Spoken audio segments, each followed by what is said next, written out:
I've been working for 35 years now, studying and trying to figure out what employers think about this subject of employment and disability. For the first 20 years or so, I came to the conclusion that most of what I was reading was not very usable, or what I call not actionable. Most of these studies were done by social psychology, and they tend to be studies of attitudes, including employer attitudes. The problem with researching something like attitudes is it's very difficult to tell when your subject is being completely honest in their responses or giving you what they feel is a socially desirable response that you want to hear. But the other problem when you study attitudes is particular to doing attitude studies with people with disabilities. It's a phenomenon that social psychologists call distressed identification. If you think about the term disability or people with disability, you can't do so without being aware at some level that disability is something that could happen to you, and happen to you on a moment's notice.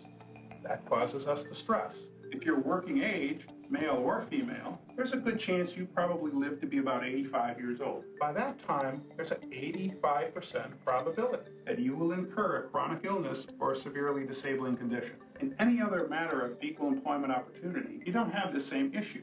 After all, you can't do anything as an employee to change on a moment's notice your age, or your gender, or your race, or your ethnic status, or your sexual orientation, but your health status, that's really not within your control entirely. Stress identification, it's a big thing in ADA because it helps us understand and explain all the research findings about attitude. When you study people with disabilities, very few people really like them a lot. Very few people really dislike them a lot. But the middle group, which includes about 95% of us, you and me, didn't like or dislike disabled people. It's something we just don't want to think about because of distressed identification. We'd rather not think about it. But it really messes up the research on attitudes and disability, and so I don't study attitudes anymore. And about 10 years ago, I redirected my research interest, and I changed my focus rather to the study of behavioral manifestations of attitudes, and of negative attitudes in particular. So the study of things like hate crimes against people with disabilities, or workplace discrimination against people with disabilities. Personally, I don't care what your attitudes are about people towards disabilities. I do care very much about the behaviors and about how you treat them. The facts, I like facts. But facts are really just stubborn things sometimes. You don't like the things you learn. But I want to promise you, if you stick with me to the end of this film, I'm going to give you the straight story about employment and disability, because I think if and when you understand it, you can do some things with it. Not only to improve the employment prospects for people with disabilities and your relationship with them, more important, I think there are big business advantages for you to understand these facts and maybe alter some of our employment behaviors. I think by now you might be asking, well, where does McMahon get these facts?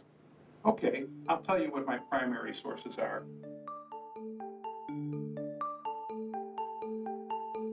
The first of these primary sources is a survey done by the Department of Labor intended to assess your attitudes and behaviors. Now, this study, it has everything you want in a well-designed survey. It's current, has a large sample, stratified by company size and industry, has a great response rate. It's very representative of our 2.5 million American employers, including you. Take a look at these findings regarding employers. First, as employers, do we hire people with disabilities? Yes. About 19.1% of U.S. companies hire people with disabilities. Hey, that sounds pretty good, about 500,000 employers. You know, the size of your company makes a big difference. You're a big company, the number's about 53%. Medium-sized company, about 23%. A small company, about 11%. The second major finding is this. Do we recruit people with disabilities? Yes, again. About 13.6% of U.S. companies actively recruit people with disabilities. This happens more so in the public sector than in the private sector. In the private sector, it happens more so in service and in goods-producing industries. How do you feel about those numbers? Can you explain them? Are you okay with them? Let's look at it from a slightly different perspective. I want you to imagine that this morning you picked up the Wall Street Journal and this was the headline.